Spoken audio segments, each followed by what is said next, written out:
Hello, in front of me I've got Vivo Y16. In this video I'll show you how to find and manage display settings.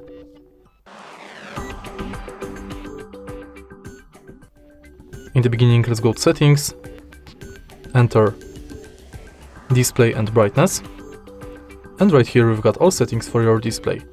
Let's start with the top of the list, where you can change brightness level manually or via adaptive brightness.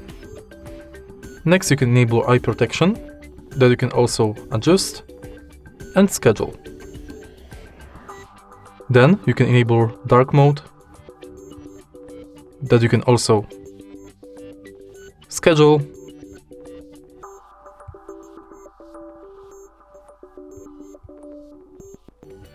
And next, you can change screen timeout between 15 seconds and 30 minutes.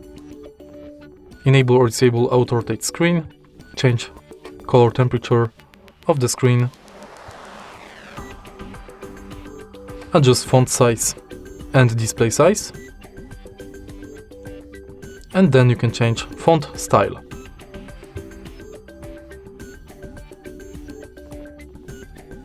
Next, you can adjust status bar.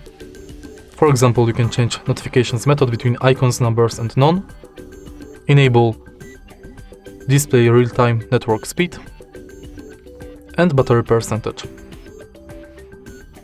Then you can enable screensaver, change the mode of the screensaver, and select when to start. Next, you can manage full screen display of apps, and you can hide notch for certain apps. And that's basically it for the display settings. If you find this video helpful, please leave like, comment and subscribe.